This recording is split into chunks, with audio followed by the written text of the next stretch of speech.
I'm Gregory Morgan, and you are watching Love Talk. Thank you for joining my show. It's very exciting to be back live again.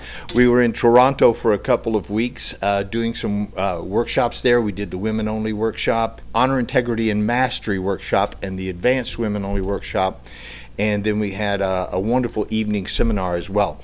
So that was pretty exciting to see all of our friends in Toronto again. We talk about the blessings of love, but we also talk about the difficulties, or as one of my staff members put, the hardships of love. If you open your heart, if you take someone into your heart and you allow somebody into your heart and you coexist with people on that level, you will have painful experiences, and that's just part of that's part of life. And so the difference between our technology at Embrace the Growth and the technology that you will find in most places, most counselors or marriage counselors or psychologists or psychiatrists will normally deal with pain as if it's something to get away from, as if it is something to avoid or to take a pill for, so that you might still have the pain, of course, but you just won't feel it anymore. Or you will have some other habit that will develop. But pain is actually, if you think about it, if you catch your finger in a door, it hurts. Now, if it did not hurt, that would be very strange, and you could get damaged. You could like lose your finger or something, right? So pain is a signal that you need to do something about it. And naturally, the most efficient thing that you could do on a survival level is to move away from the pain, right? You put your hand on a hot stove, you move away from it. That's a signal to avoid being damaged. And on a physical level, that's very true. And I suggest that if you have physical pain, that you find a way to move away from that as quickly as possible so that you don't damage yourself. However, we as human beings are complex. We have a very sophisticated and complex structure, nervous system, and so we're capable of experiencing other types of pain that other organisms, dogs, cats, cows, things like that, probably don't experience at all, okay? We have the ability to experience a psychological pain, mental pain, emotional pain, and spiritual pain. And those forms of pain, hardship, challenge, difficulty, whatever you want to call them, those forms of difficulty are signals that you do need to do something about it, but it isn't necessarily a signal that you need to move away from it. Much of our psychological pain, much of our emotional pain, a result of conditioning that we have adapted to over time.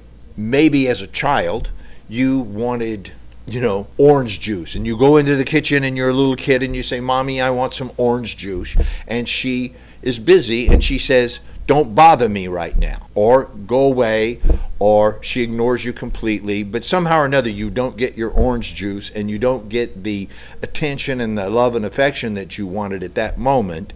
And so you will experience a kind of pain that is unique to humans. And it's not just the needing of orange juice. It would be the needing of something else, or the wanting of something else that you did not receive from your mother, and you could carry that pain around. My mother doesn't love me, she doesn't pay attention to me, she doesn't take care of me, and you will add that to a stack of painful experiences throughout your lifetime, because every time you have an experience that your mother doesn't love you, or anything that even remotely resembles that your mother doesn't care for you or isn't taking care of you, you will add that to the stack. You will search through your memory instantly, okay? It doesn't even take a millisecond. You'll instantly refer to all previous experiences that resembled that one, seeking validation. You will validate, yep, see, that's just like that last time that happened, or the 10 other times that happened. It resembles that, therefore that validates that it's true.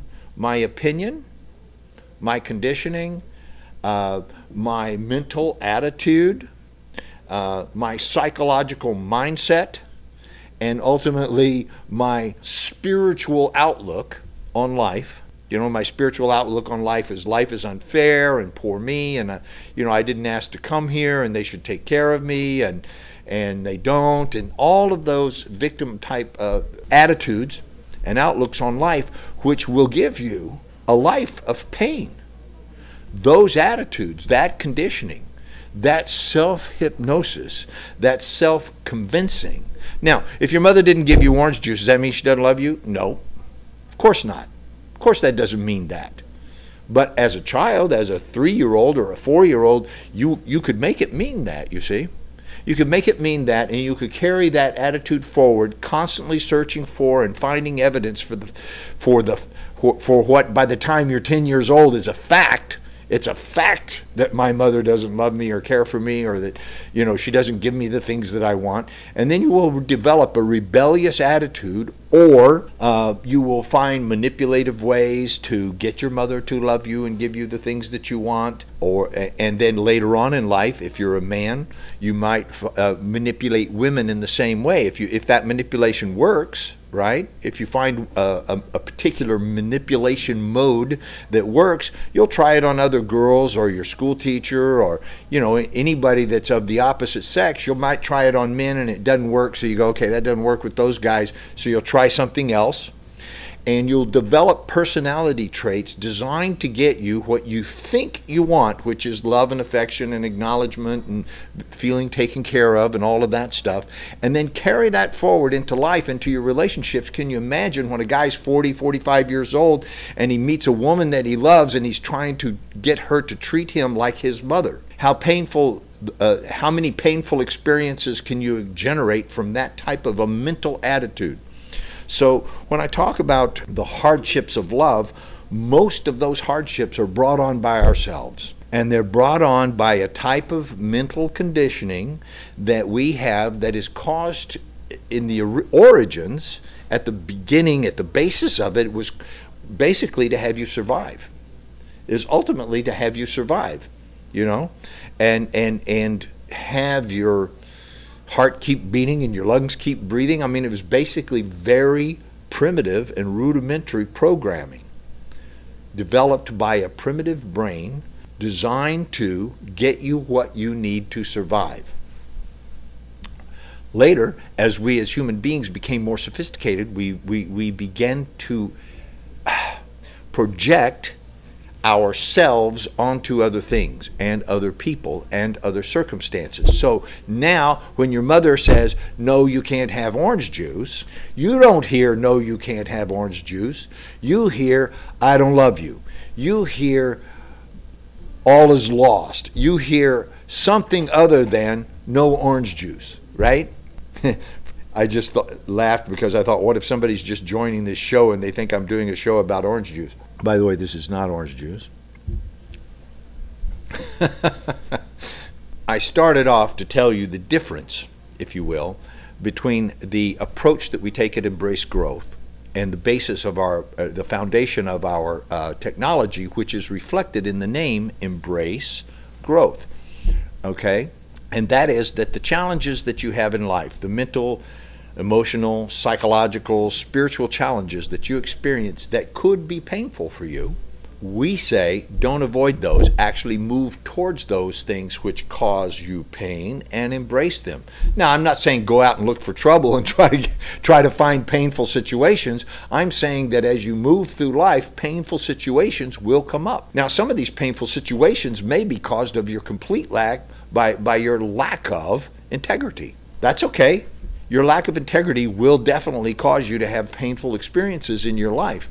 But if you were to authentically embrace those situations and go, I wonder what I had to do with this.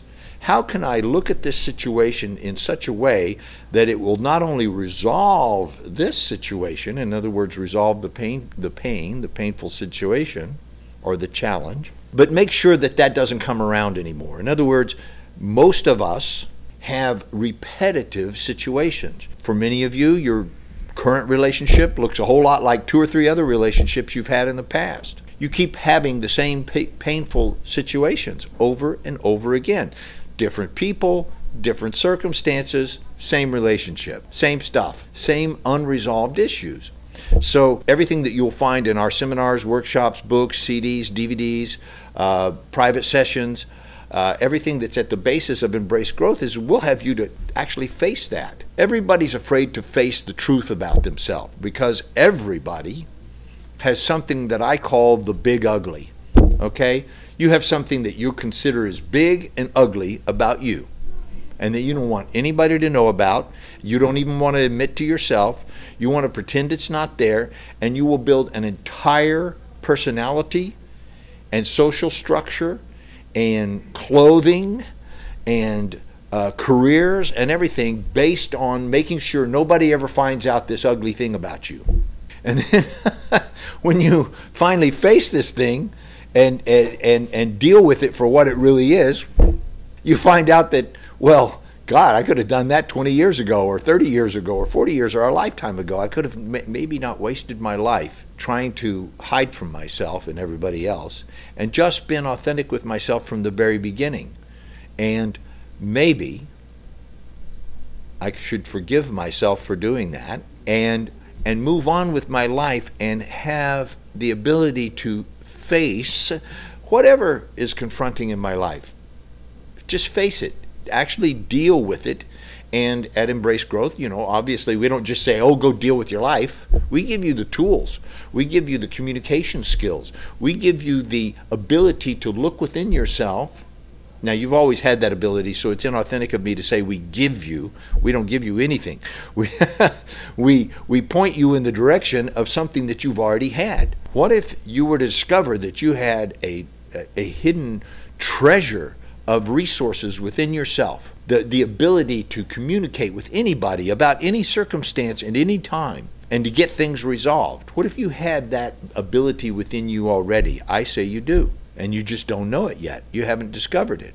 What if you had the ability within you to forgive anything, and I mean anything, to give up your right to hold resentments and to make people wrong and to use that blame and shame and guilt to try to elevate yourself above others and to put them down? Or what if you had the ability to forgive yourself and to stop feeling guilt and shame and sadness and that you were unworthy of being loved and adored and living a beautiful, magnificent life and having everything that you ever desired? What if you had within you that ability already? And I say that you do.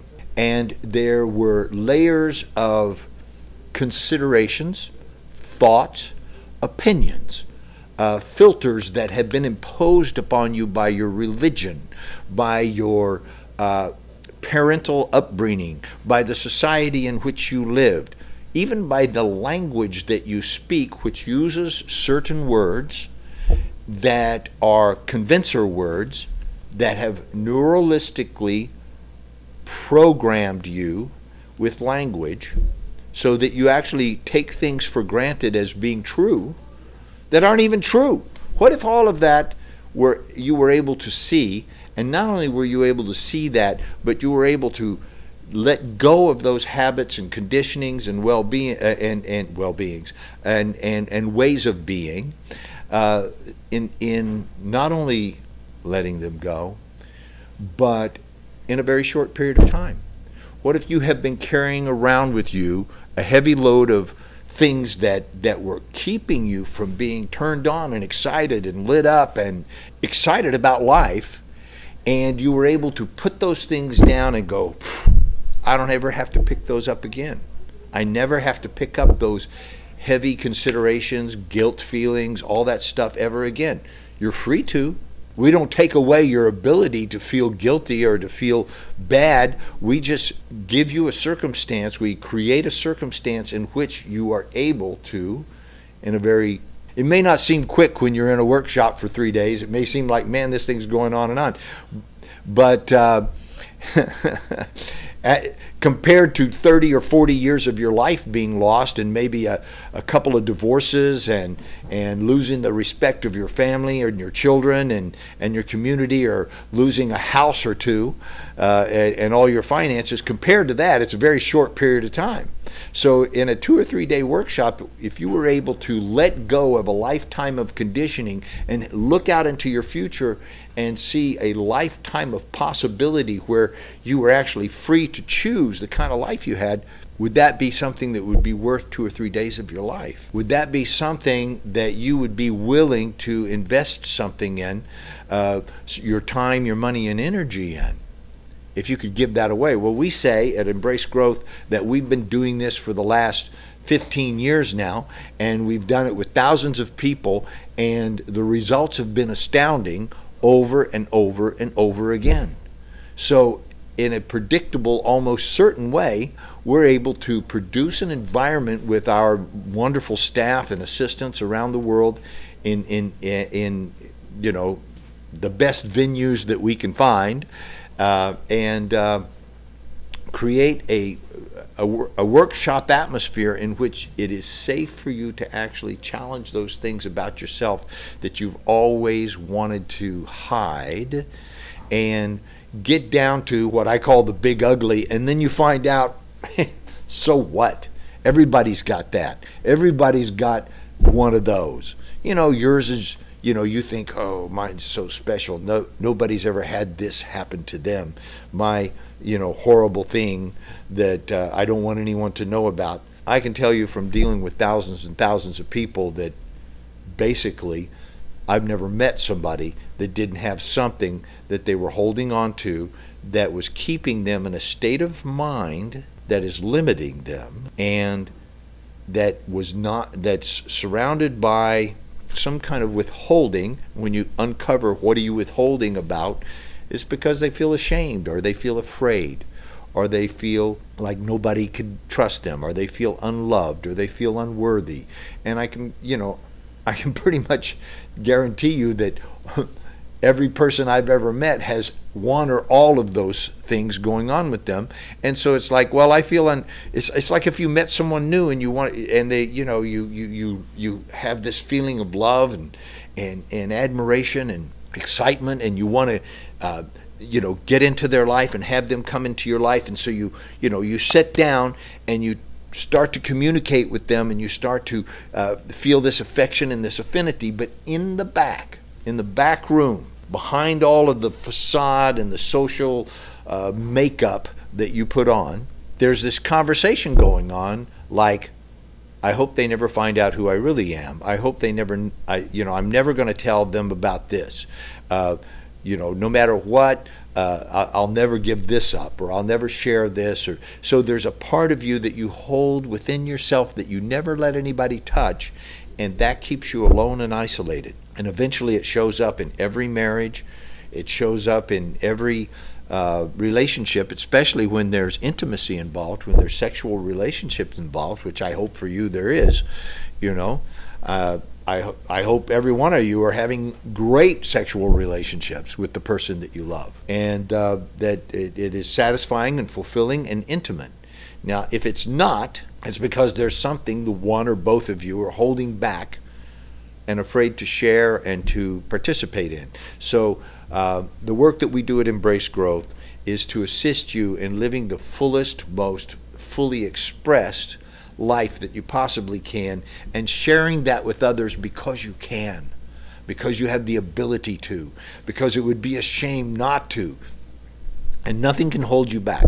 That's a little bit about Embrace Growth and about what we're talking about. Maybe it's a lot about Embrace Growth and what we're talking about, but that's what I'd like to speak with you about today on this show, would be the difficulties that people face, the challenges that people face in love relationships.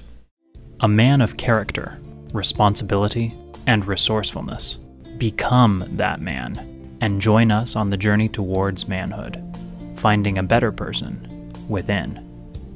Embrace Growth is offering the Honor, Integrity, and Mastery Workshop in Toronto, Yerevan, and Los Angeles. Sign up today at embracegrowth.com and see the transformation in your life. دستهایم را در باغچه می کارم. سبز خواهم شد. میدانم.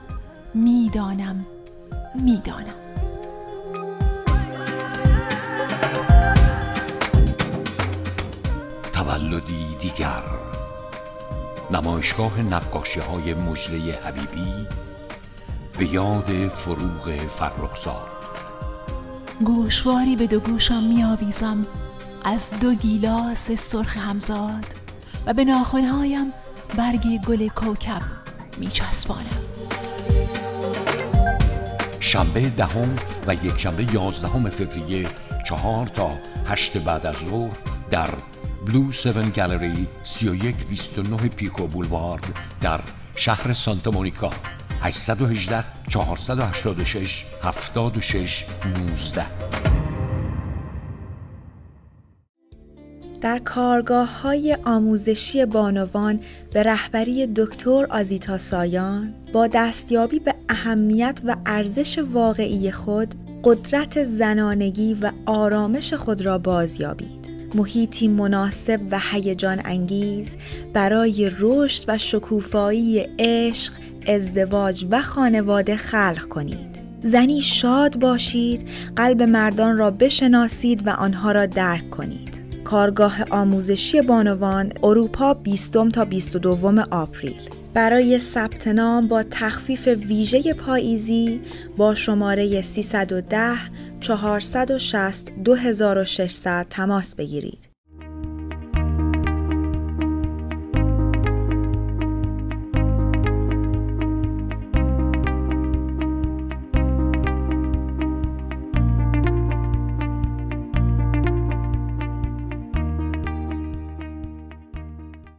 You see, I'm much more interested in a dialogue, which means two, than a monologue, which means one. And I don't believe that it's as interesting for you as the viewer just to watch me speak about general terms or to answer questions from people that aren't present. So it's sort of a one-way conversation.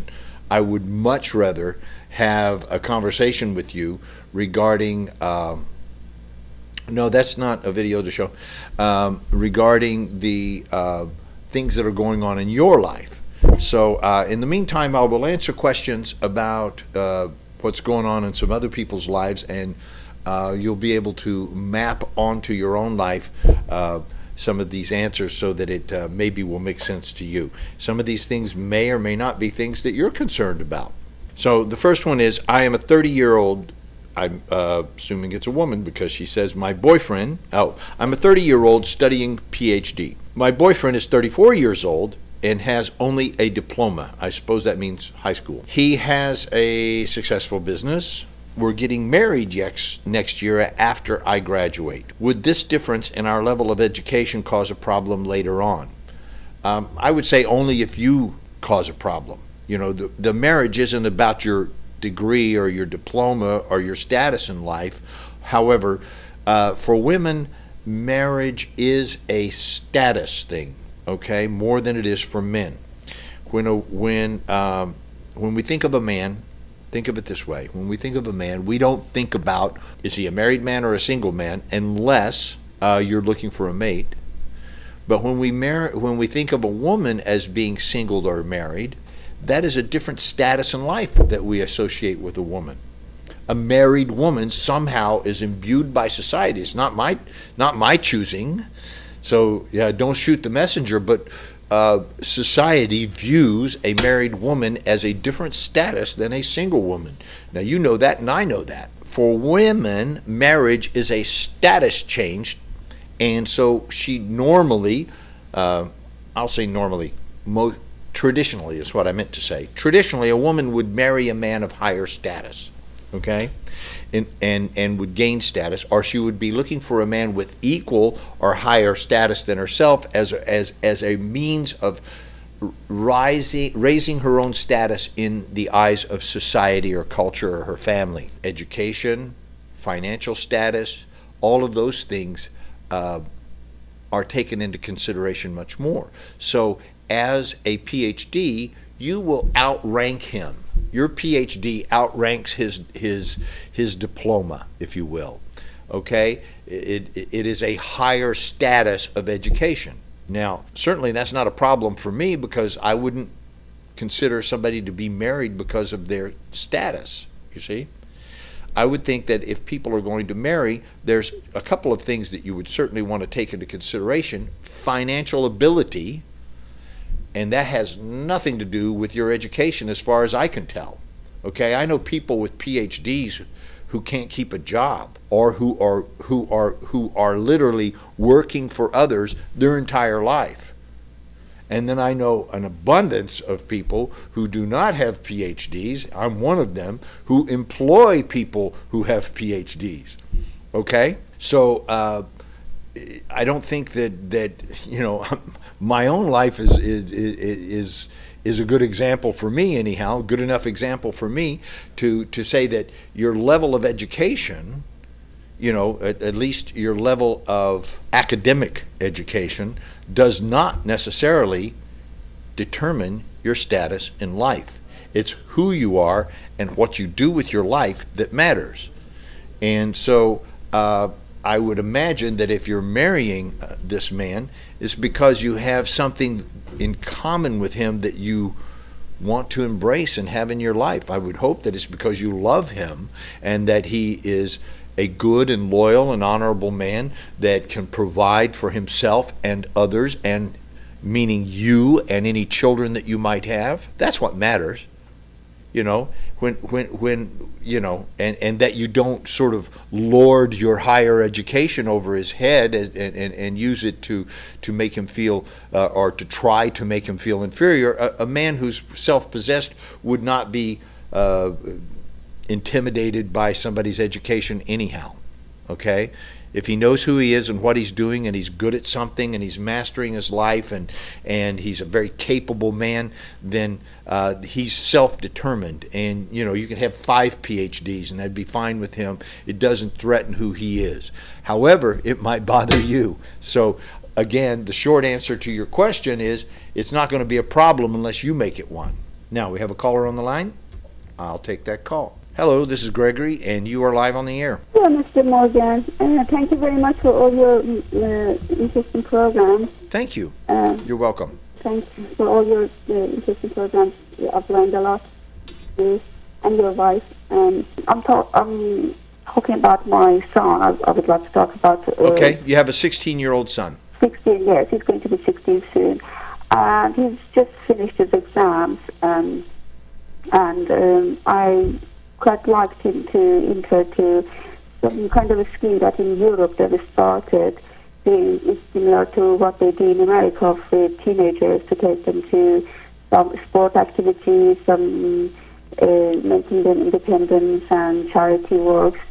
And I thought it would be really interesting for him, and it will really build up his confidence, and he will make new friends, and it will be really joyful as well as being learning, good foundation for him. The problem is he never shows any interest on this kind of activities. He's just sitting in his bedroom, going to, I don't know, playing games or talking to his friends. He's very sociable. I'm hearing that you have a 16-year-old son and you want him to do some volunteer work or participate in a sport or something like that, and that he's not interested in it. You said he just likes to sit in his room and play games, but then what was surprising is I think I heard you say he is very sociable, or did you say he is not very sociable? He is quite sociable. If he needs a push to go to this kind of thing, because he hasn't been doing these kind of things for a while, so he needs a push from us as a parent to push him. But unfortunately, my husband is not much helpful, and it's only me. And he keeps saying, yes, but we shouldn't push him if he goes. What if he's not happy, he does something silly there? Which I know, the son I've brought up, he would never do anything stupid. He will go and will just see how interesting these programs are. He will enjoy and join to them. And I even willing to say, okay, you go for just the first week. If you are not happy, you can come back and don't go to the rest of the weeks. It's only 4 weeks. Which they 4 weeks Monday of what? Monday, 4 weeks of what? It's a scheme from government is for teenagers. The first week is like canoeing, sporting, rock climbing. The second week is doing like residential. They take them to university and they teach them how to be independent when they go to university, how to cook, what to do. I'm just saying general things that they've told me. And the third week is charity works. Right. Works with charity organizations. So is he doing that all day, every day for 3 or 4 weeks? Yes, I think so, yes. Okay. I'm just going to ask you to think about when you were 16 years old. A week was a very long time then. Yes. Right? You could fill a week up with a lot of things when you were 16. And a summer was like precious. If you've been in school every day for 9 months or something, summer days were something that you've been looking forward to all this time, right? That's right, yes. Now, I'm not saying that you should not. You're using the word push, okay? And Yes. while I realize that that's a convenient word, it has with it an aggressive feeling. Do you know what I mean? Mm. Like if somebody is resisting, you should push them. Nobody likes to be pushed. That's right. Yes, Right. I understand what you mean. So nobody likes to be pushed. However, in fact, most people, if you push, they kind of push back, right? Right? If I pushed you, wouldn't you kind of push back? Yes, but I But I mean, it's normal that he's pushing back, yes. right? So you're kind of, and I think that your question is more about, well, I'm pushing him, but the father's not, and you want the father to push him. Is that what your question's about? What is your question about? I just wanted to encourage him. I wanted to ask you, how can I encourage him? Well, why don't you find out what he really likes and is passionate about, and support him in doing it. There's a difference between pushing somebody to do something and lifting someone up so that they could do the things that they really want to do anyhow. Yes, but the problem is, it's been for a while, he doesn't do any sport. We keep asking him, why don't you go to join to this? He likes basketball, for example. He comes home in our garden, he does some basketball. I asked him, why don't you join the basketball team in your school? You know, Mom, they are very high, they are very good at specialized. I can't. Because you're asking the wrong question, and this is from neuro-linguistic programming. If you ask a question, why don't you anything, then the brain will automatically, the subconscious mind automatically goes to work and finds the answer to that question, which is all the reasons why you don't. Wrong question. How can I support you in being on the basketball team? Wouldn't it be great to be on the basketball team? I see you like basketball. Yes. Yeah, I have said, maybe the way I said to you, I have said, oh, I can see you've got a good skills, you are tall, and Yeah. why But don't then you do all it takes is encourage him. one wrong word, why don't you? And he'll tell you all the reasons why he don't. Mhm. Right? He'll tell you all the negative reasons that are standing between him and being on the basketball team, which, you know, the more you ask why don't you, the more reasons he'll find. So as parents, nobody gave you this training. No, you know, nobody's ever given anybody this training. You have to go out and find it and pay for it. But in neuro-linguistic programming, which is one of the certifications that I carry, you know, you learn that the mind will always go to work to answer a question. And sometimes it will tirelessly work on answering a question until it finds the right answer. So it's very important to ask the right questions. Now, I personally think that the educational system is set up in such a way that boys who, you know, like to climb trees and ride bicycles and, you know, throw things and ram into each other and, you know, do all kinds of, you know, sort of semi-physical violent things, you know, are forced for hours and hours and days and days and years and years and years to sit at a desk and look at somebody writing something that they're not at all interested in and try to memorize it and then regurgitate some kind of knowledge that they're probably not even interested in. Yeah. They could care less about 90% of the stuff that's in the schools that they're being taught.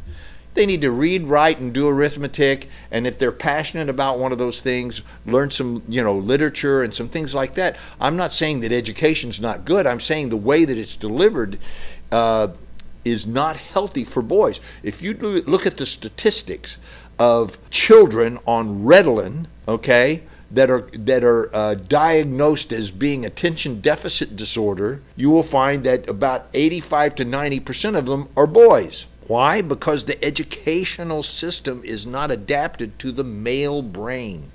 The male brain simply does not like that format, you know, of learning. And yet when they want to learn something, you can't stop them. That's right. Right? When he wants to learn something, man, you know, he will learn it. And if he's given the opportunity to learn it and encouraged to learn it and you know, appreciated and congratulated and acknowledged for learning it, and he sees it as a way of not only satisfying himself but satisfying the people around him, meaning his parents and his loved ones, that they admire him for it, that would even encourage him more to do the thing that he likes to do anyhow. Yes. So I don't know what kind of classes he takes at school, but you know, they're mind numbing, and so they want to go home, close the door, and get into an environment that they can control, where nobody's telling them what to do for at least a few hours, and you know, explore using their brain. They the games are so popular because they get to use their brain in ways that are interesting. Are they? I'm saying, yeah, I'm asking. You know, playing these kind of games, digital games, aren't they dangerous for their mind that make them more depressed, or they fall to depression? That's and they don't want it's to go too out? general of a question to be answered accurately. Any answer I give to you about that particular question, are the games dangerous, presupposes that I know every game that's out there and what they do, and I don't know anything about them. Okay, I just what I do know about them is that when I have played them or participated with the teenagers in our family that love to play them and that are very good at it, that they're brilliant. The hand-to-eye coordination, the whole thing of anticipating what's about to happen and responding immediately, all of those are kind of male activities. Males like to do that. The male mind likes to strategize and win. It likes challenges.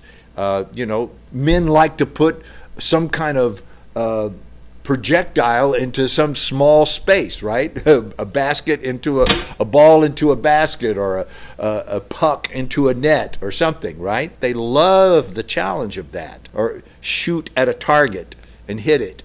That's a male activity. Males like to do that.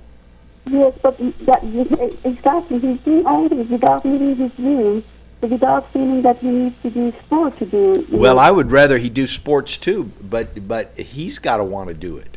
Now, my father made me do sports. He said, if you don't do some kind of sport, then you can't do some other thing I wanted to do. I can't remember what it was I wanted to do, but I wanted to do something, and that was the deal we made, right?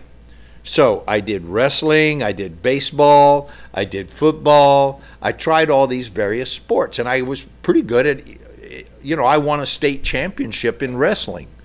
You know, I got pretty good at these different things, and I'm so glad I did. Now, my father made a deal with me. He didn't say you have to go do sports. He just said, if you want this, then do that. That's the price, right? Exactly. Right? He cut me a deal, and I was like, okay, whatever it was I wanted. I don't know. It was a bicycle, or I wanted to go to some summer camp or something. It was something I wanted to do, and he said, you can do that all you want, but you got to go do this. Do some kind of sport. And it turned out I was very athletic, and it formed my muscular system and my body and everything for a lifetime. And I found out, for example, I wasn't very good at team sports. Turns out that I'm better at, there's some sports that are like golf, maybe tennis. That's not, I mean, you can do tennis as a team, but it's a one-on-one thing. Wrestling was a one-on-one thing, even though it's part of a team. So some people prefer one-on-one type sports, or sports where you're actually playing against your own skill set, right? Mm-hmm. And some people like to be a part of a team that works together, like basketball or football or something like that, where you're actually interacting and working with other people. That can be exciting also. However, I recommend the sports, but I recommend you cut him a deal rather than push him or manipulate him or force him to do something that he doesn't want to do, because he's been doing that all year during school. Yes. He's had an entire year of that. Yes, I was saying to my husband that we better to make deal with him. Like, if he wants to go to Iran, okay, that's fair enough. But he needs to. It would be nice if he goes to this school, even for 1 week, if he doesn't like to all 4 weeks, just for the fun part, the sport part, which is the first week, to go for this one. Or, for example, he's got expensive mobile which is broken, and he wants his dad to fix it for him. I've been suggesting to my husband that why don't you make deal about this? Or even I have even made him that willing to make deal with him that I can, for each week you stay, I'll pay you this amount of money. I know, but paying money for something that is going to be fun. I don't encourage that kind of behavior. And then to see for himself that how joyful it is, and after that, I'm sure he's going to stay and he's not going to come back. I need to sort of give you an answer, because first of all, your question is like all over the place. I'm not sure exactly what it is, and secondly, I feel like I've given you an answer, but you're telling me all the reasons why that won't work. So I'm not sure what you're committed to here. No, what I was going to ask you as a 16-year-old parent, can we tell him we can't push him, basically, you're saying. Now, we can't say, no, you have to go for 1 week at least. Well, look, how does life work? You do what is required, or else there's consequences, right? Isn't that how life works? That's right, yes. You pay for your house, or they take it away from you, right? Yes. You drive like and pay attention to the lines in the road and the stop signs and stuff, or they take your driver's license away. Okay. Right? You pay your phone bill, or they take your phone away. Life has consequences. It has alternatives, and it has choices. You could choose to always pay your mortgage and always drive right? You could choose that, right? Yes. And if you choose not to, there's consequences. And if you choose to, there's consequences. You get to keep the privilege, right? So, you see, there's no consequences for your 16-year-old son. If he does whatever the heck he wants, he still has the same life. He still has his room and his computer and his cell phone and his whatever else he's got privileges that he has. There's no consequences. And he has 2 full-grown adults who are not only paying for everything, but who are kind of begging him to cooperate with them. I suggest you be a parent. And a parent says, you do this or else you lose that privilege. Okay? These are the privileges that I'm paying for and supporting. You're living in my house. You're my child. That means you're inferior and I'm a superior. Well, you don't have to say it that way, but that's the truth. You're superior in that you can provide a house, clothing, insurance policies, all kinds of stuff that he can't. That makes you superior. You understand? Yes. Okay, so you have this superior person being dominated by an inferior. I'm saying, grow up and be a parent and say, look, wait a minute, this is my house. I'm actually in charge here, okay? And in this relationship, the one between you and me where I'm the mother and you're the child, you're legally a minor and you're a child, and so I have a responsibility to tell you and to share with you and to teach you the things that are going to make your life fantastic. And you don't get to vote about it, okay? Yes.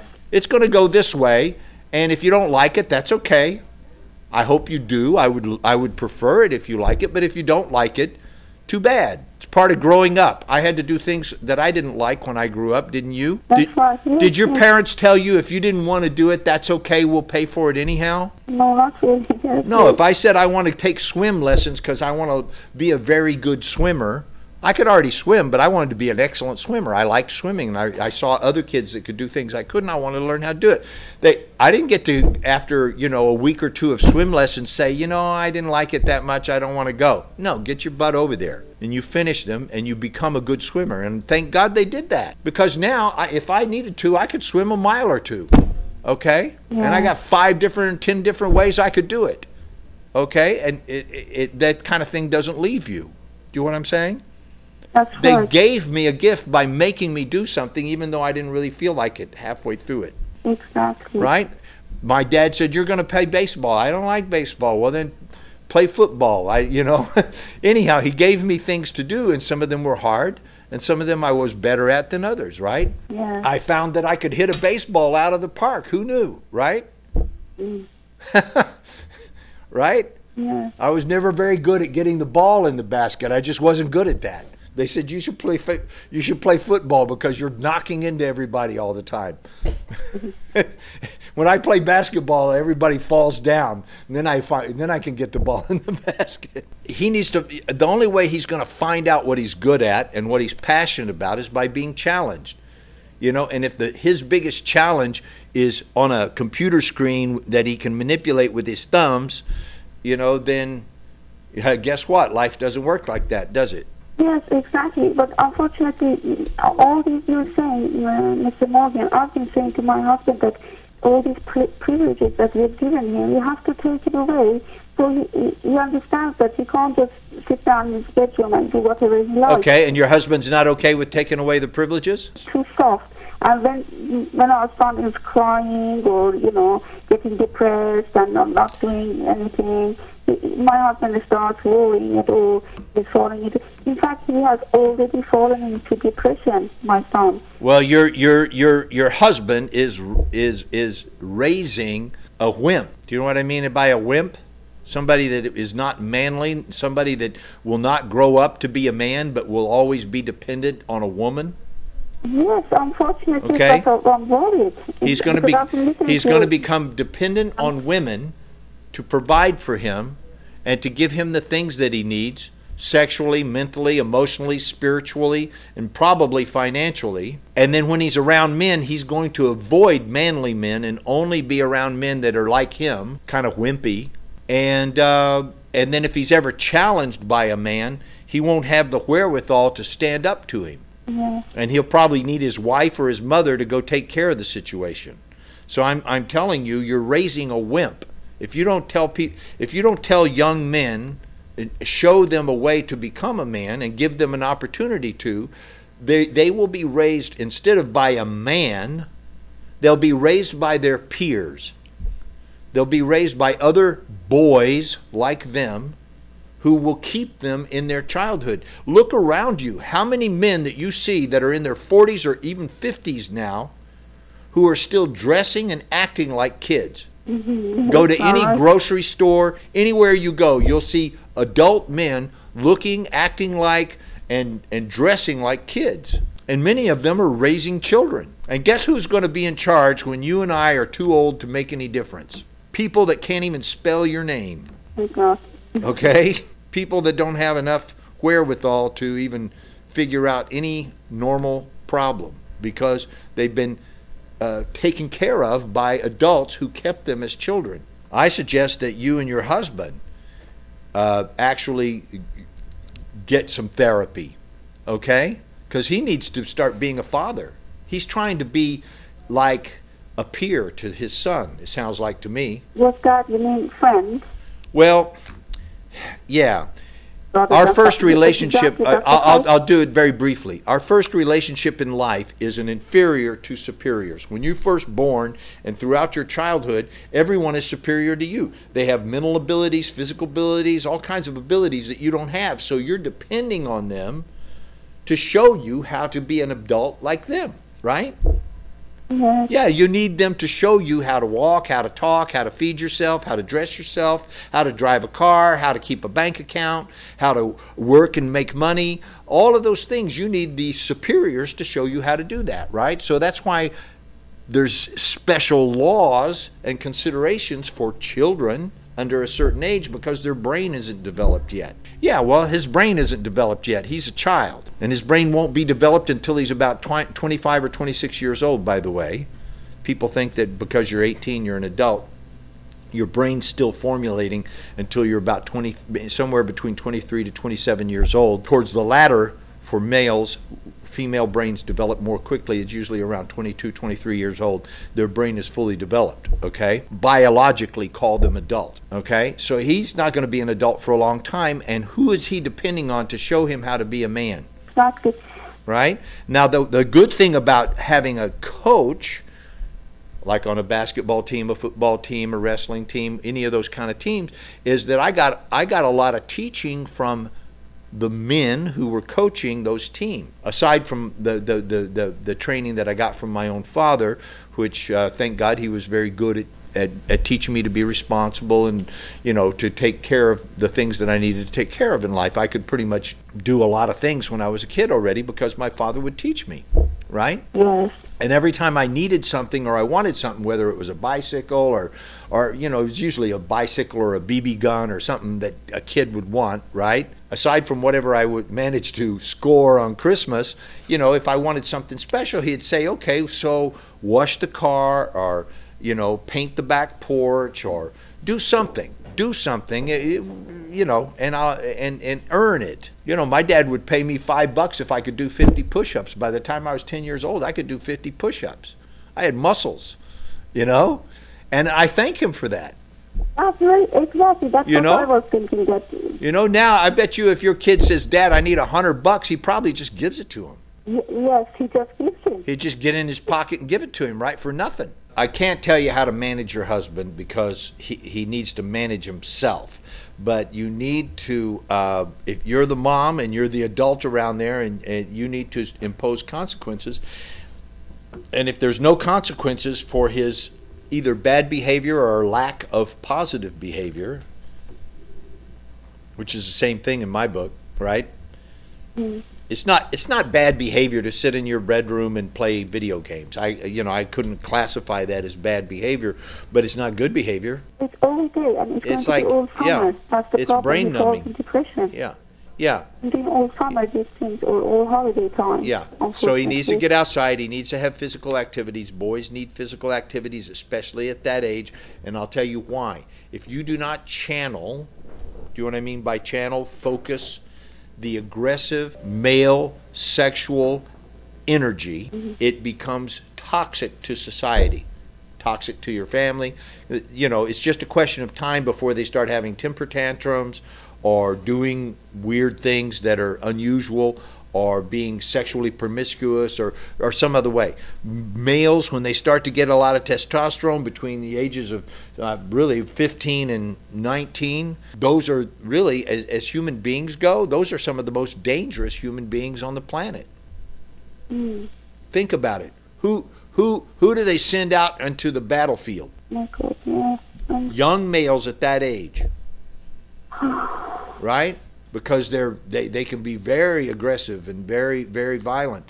And so I'm not saying that your son will become that way. I'm saying that it's predictable. But he's becoming angry. For example, when I knock on his door to go and ask him something, he says, what? He's really angry that I interrupted him from his game or whatever he's doing. And then when I ask him, and he says, you wasted my time, Mom. Why did you come and ask me this question? You just wasted my time. He's becoming very aggressive. Yeah, that kind of behavior, that is aggressive. That is like a slap in the face to the woman who changed his diapers, who carried him for 9 months, who fed him, and who's now paying his bills. That's like slapping that person in the face, verbally. Yeah, unfortunately, he learned from his dad. It's verbal violence. It's emotional violence. Yes. Okay? And so you, my dear lady, are becoming, you know, his victim. And you need to cut it out. You need to start standing up for yourself. And I understand that you're doing that now by reaching out, and I really appreciate that. I really, really appreciate your trust in calling me and discussing this with me. And, you know, really the problem is, I'm going to say the problem's not your son at all. Yes, it's not my marriage, in fact. Yeah, the problem's not your son. If you took the best son in the world and gave him you guys as parents, he would still turn out that way. Exactly. Right? I know, you're right. So the problems with you and your husband, you guys need to get together and decide to be parents. And part of, you know, when your son speaks to you that way, his father ought to come in there and thump him in the head. Now I'm advocating violence, but his father ought to come in there and straighten him out. It's like, you do not talk to your mother that way, and I won't put up with it. He ought to be taking your side and defending your honor against what is basically a toxic teenager. You could spend the next 10 years of your life being a victim about this. People will mostly, my experience with people is that they want the answer to their question, but even when I give it to them, they're actually unwilling to do it. So you will do almost anything except the one thing that would for sure handle the situation. If I told you exactly what to do to handle that situation, you wouldn't be willing to do it. But it might be the only thing. You understand? But most people are not willing to do what it takes to turn around a bad situation. It's so much easier to correct something before it goes bad. Do you know what I mean? If you have one of those GPS programs in your car and you take a wrong turn, it'll immediately put you right back on the right path, right? That's right. But if you keep ignoring that, it'll keep trying to tell you the way to get back to where you're going and try to find other ways, but it gets pretty complicated sometimes if you keep ignoring it, right? Yes. So it's so much easier just to stay on the path or to immediately correct it than it is to get something that has gone pretty wrong by now and to try to turn it around and get it right, to get it back on the right path. Because after years of being programmed by you and the father that he can do whatever he wants and speak disrespectfully and awful to you, that there's absolutely no consequences. In fact, he's rewarded for this behavior. You are rewarding him. If you walk into his room and he starts yelling at you and you turn around and give him what he wants by leaving, you just told him, oh, that behavior works every time, man. I'm going to keep doing that. That's how I should talk to all women, in fact, because it worked with my mom. And with my dad, whatever thing he's got going on with him that always gets him money anytime he wants and gets his, he doesn't have to go do anything and he can just sit in his room and be left alone and get depressed. Has he started gaining weight yet? No, in fact, one of the things he's worried. He says, I'm worried if we force him to go, he might go and do something silly, or I'm worried that he goes through depression. But I'm saying to him, look, if he goes to this program, we have saved millions of money in 10 years' time, 20 years' time to put him in rehab, and we don't know even if he's going to get better. This is saving him. This program. Some people say that it's like an army for kids. But right. Even if the kid is into depression, this kind of a scheme will help him to come out of it. Yeah, and it should not be a choice that he has to make. He could. It's like, okay, you don't want to go to the camp with this thing? That's fine. Give me your phone. Give me your computer. Does he have a car? No, you're not allowed to drive in this country. Okay. What other privileges does he have that you could take away? iPad, internet. All that stuff. That stuff's gone. Just, okay, sit around all you want. The problem is my husband takes them away just for a few hours or at most one day. Yeah, because his father is a pushover. His father is trying to be his friend, which is a way of avoiding the responsibility of being a parent. Being a parent is a big responsibility. You don't get to not be a parent and not pay the price, okay? There's a huge price for having children, especially male childs, and not fathering them.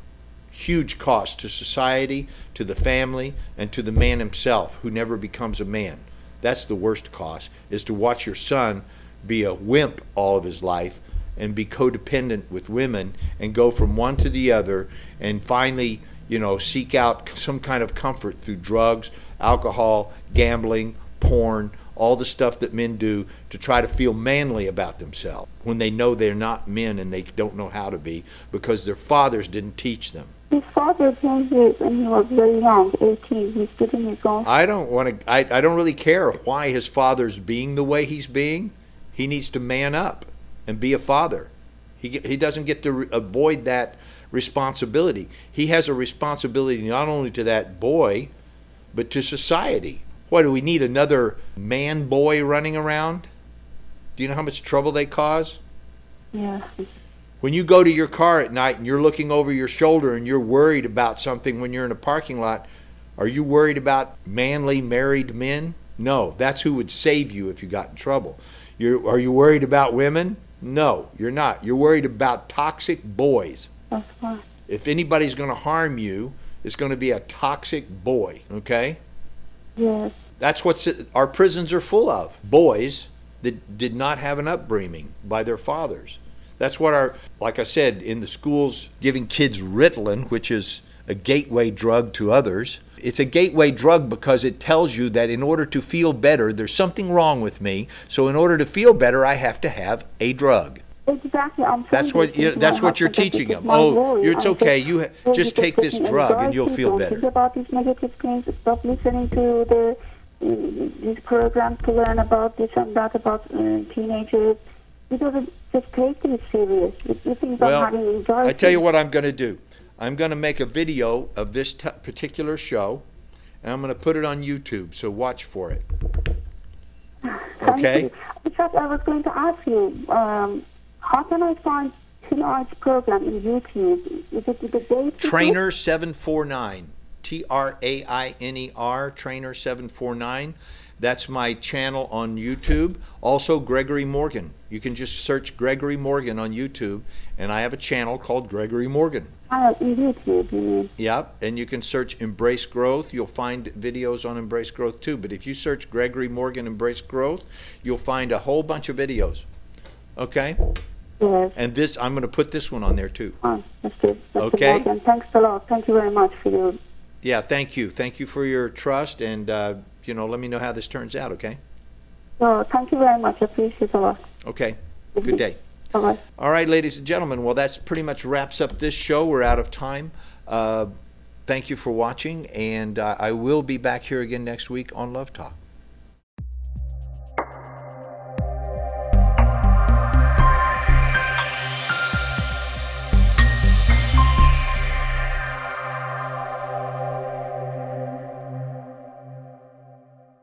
برنامه دنیای عشق با دکتر آزیتا سایان، برنامه‌ای که تمامی سوالهای شما را جواب می‌دهد. ازدواج، عشق، سکس، همجنسگرایی، فرزندان، والدین، خیانت. از یوتیوب لایو استریم، فیسبوک و اینستاگرام لایو. سه‌شنبه ها و پنجشنبه ها 10 شب به وقت ایران و 10:30 صبح به وقت لس آنجلس. تلفن تماس با استودیو 818 532 6655.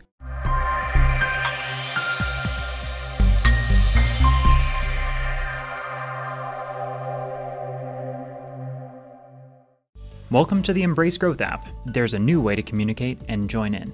Create your free account online and sign into the app.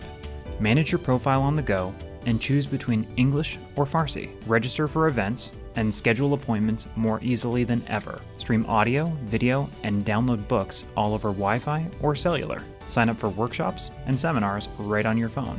And access your audio and video library in the palm of your hand. Take your favorite lessons from Dr. Azita Sayan and Mr. Gregory Morgan with you. Download it today on the App Store. Embrace Growth has a new home online where you can easily register for workshops and events, order from the online store, and be part of the worldwide community of Embrace Growth graduates. You'll be able to see Dr. Azita Sayan and Mr. Gregory Morgan in your favorite seminars. Visit us today at embracegrowth.com. A man of character, responsibility, and resourcefulness. Become that man and join us on the journey towards manhood, finding a better person within. Embrace Growth is offering the Honor, Integrity, and Mastery Workshop in Toronto, Yerevan, and Los Angeles. Sign up today at embracegrowth.com and see the transformation in your life. The Embrace Growth app is finally here. You start by signing in just as you would online, and from there, you'll see all of your account settings. Once in the app, you'll have access to events and all of Embrace Growth's original content. Registering for workshops and seminars is easier than ever, and tools for managing your profile and options are built right in. Schedule private sessions and connect with the global Embrace Growth community. Download it today on the App Store.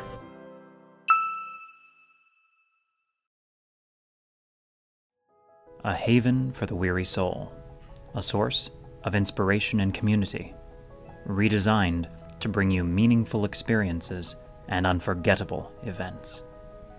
We are a worldwide community of vibrant individuals, displayed in the people who are a part of it, from many nations, backgrounds, and beliefs. Through powerful outreach programs, the struggles of everyday life are confronted and conquered, transforming those who participate into the best versions of themselves. One-on-one sessions are available to keep you headed in the right direction, coupled with the best resources to remind you how to live, whether at home or elsewhere. Programs designed for men, providing the building blocks of maturity, commitment, integrity, and leadership, paving the way for productive and fulfilling manhood. Beyond an understanding of masculine leadership is its application in daily life and development into something truly unique.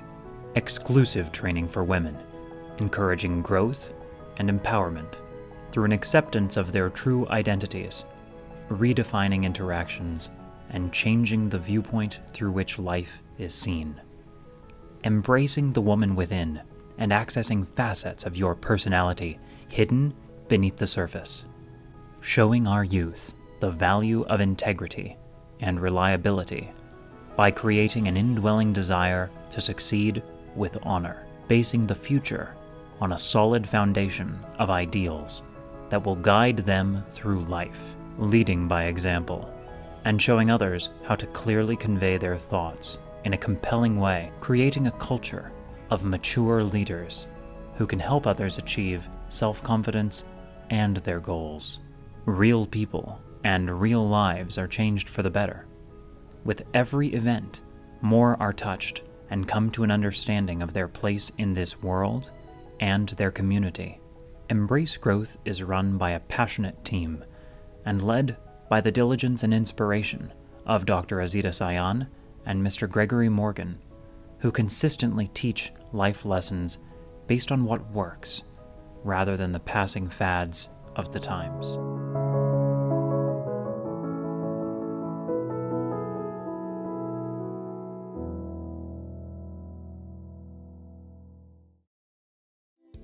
در کارگاه‌های آموزشی بانوان به رهبری دکتر آزیتا سایان با دستیابی به اهمیت و ارزش واقعی خود، قدرت زنانگی و آرامش خود را بازیابید. محیطی مناسب و هیجان انگیز برای رشد و شکوفایی عشق، ازدواج و خانواده خلق کنید. زنی شاد باشید، قلب مردان را بشناسید و آنها را درک کنید.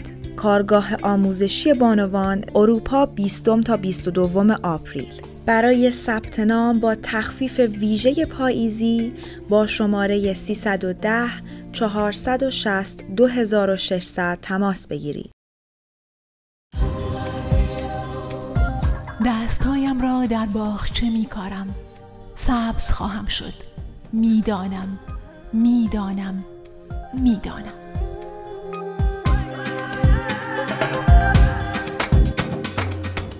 تولدی دیگر، نمایشگاه نقاشی‌های مجله حبیبی به یاد فروغ فرخزاد. گوشواری به دو گوشم می آویزم از 2 گیلاس سرخ همزاد و به ناخنهایم برگ گل کوکب می چسبانم.